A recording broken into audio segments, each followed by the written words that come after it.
November 1942. Rabaul Air Base, New Britain Island.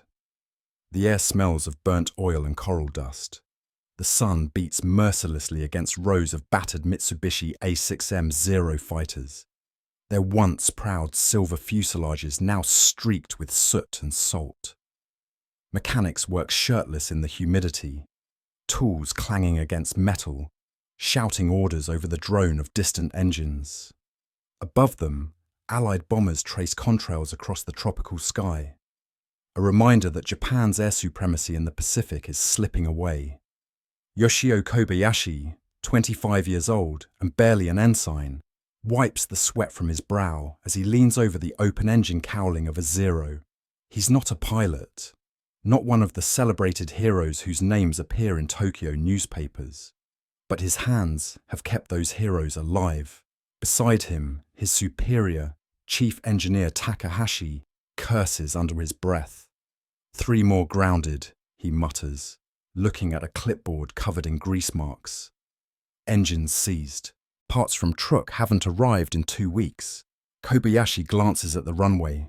A row of Zeros sits idle, tails drooping, propellers motionless. The Imperial Japanese Navy Air Service has begun to feel what it never expected: fatigue. From the hangars comes the faint, distant thunder of returning aircraft. The pilots stagger out, faces drawn and eyes hollow. Most of them flew without proper maintenance, patched with cannibalized parts from wrecks. The myth of Japan's invincible air wings is unraveling under the tropical sun. That night, as tropical rain lashes against tin roofs, Kobayashi sits by a flickering lamp in the mechanic's hut. A blueprint lies before him, a Nakajima Sakai 12 engine, the beating heart of the Zero.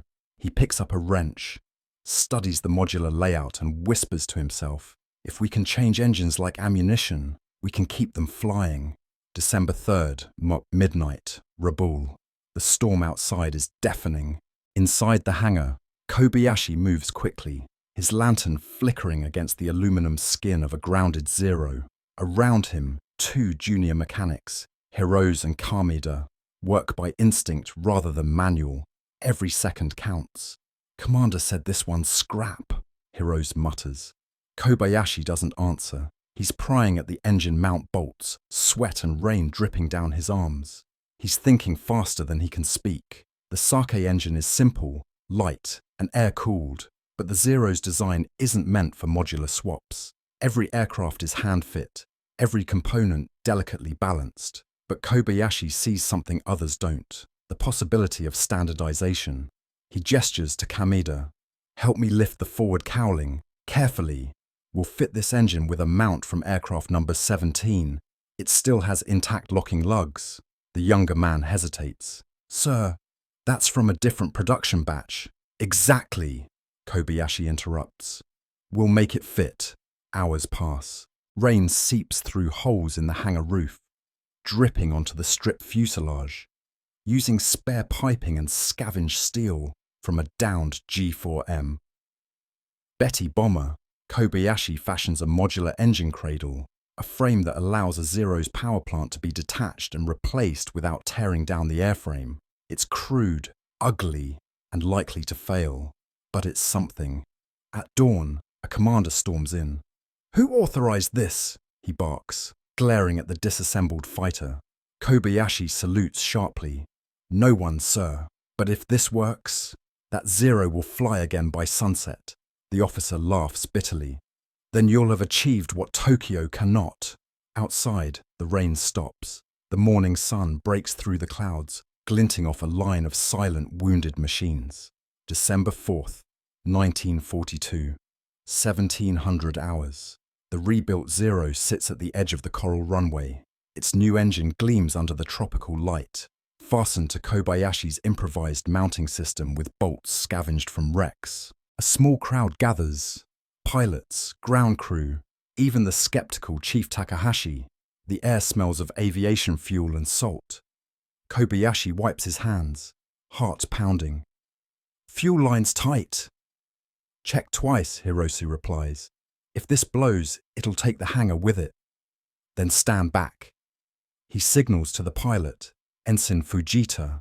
a survivor of the Solomon campaign. Fujita nods, climbs into the cockpit, and primes the fuel pump. Kobayashi steps away as the starter crank turns. The propeller jerks once, twice, then roars to life. The sound is deafening. A cheer erupts from the mechanics. The engine runs smooth. Steady even. No smoke, no oil leak.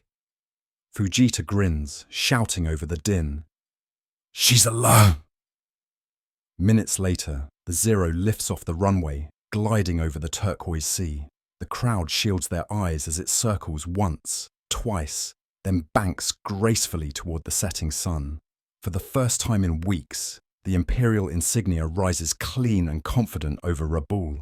Takahashi exhales. "You've done it, Kobayashi. How long did it take?" Kobayashi glances at his watch. 22 hours. From that day forward, every Zero in Rabaul follows the same process. Damaged aircraft are stripped and reassembled using Kobayashi's modular field repair method. Engines are swapped like spare rifles. Crews work in teams around the clock, their hands blistered, their eyes bloodshot, but the planes keep flying. What began as one man's act of defiance becomes the lifeline of an entire air wing. January 1943, Rabaul. Air Command Headquarters. The walls shake with every Allied bombing raid. Reports pile on the commander's desk. 18 Zeros repaired in 24 hours, 12 back in combat. Tokyo praises the miracle of Rabaul, believing it proof of Japan's unbreakable resolve. But Kobayashi knows the truth. The miracle has limits. Each night, the mechanics sleep on the hangar floor. They salvage scrap metal from craters, refit engines from crashed planes, and boil water to clean spark plugs. They run out of lubricants and resort to fish oil. Their uniforms are soaked in grease, their hands raw. Yet, through sheer determination, Zeros still take off every morning, streaking into the clouds like ghosts. By spring, however, the illusion begins to crumble. Fuel convoys are sunk by American submarines. Spare parts never arrive. Kobayashi's men begin dismantling wrecks for materials, cannibalizing the dead to keep the living airborne. One afternoon, during an inspection, a senior admiral congratulates him. "You've given the Emperor his wings again." Kobayashi bows, but says nothing. Outside, he watches another Zero rise into the sky. Its engine coughing, its wings trembling. He knows it won't return. When the bombing finally reaches Rabaul itself, the airfield is engulfed in flame. Kobayashi and his team dive for cover as explosions rip through the hangars. The smell of burning rubber and steel fills the air. Hours later, he stands among the wrecks, rows of destroyed Zeros, their modular frames twisted beyond recognition. He whispers softly, almost to himself, "We made them fly again. But we couldn't make them win." August 1945, Tokyo Bay. The war is over. The Empire has fallen. The once proud Zeros now lie rusting on airstrips across the Pacific, relics of a vanished dream. Kobayashi, now wearing civilian clothes, walks through a scrapyard near Yokosuka.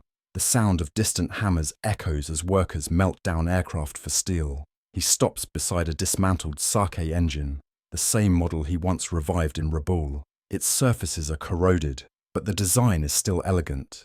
He runs his fingers along the mount, feeling the marks where his team's improvised bolts once held. A young Japanese-American engineer from the US occupation forces approaches, notebook in hand. "You built this system?" he asks. Kobayashi nods quietly. The American smiles faintly. "Smart work. We'll be studying it." Kobayashi watches as they load the engine onto a truck bound for research in the United States. He gazes up at the empty sky, where the sound of Zeros once filled the air. Though the Empire has fallen, a fragment of his invention will live on, in the modular repair systems and interchangeable parts that define post-war aviation. As he turns to leave, a gust of wind rustles through the scrapyard, carrying the faint metallic clatter of loose bolts, like the echo of propellers long gone.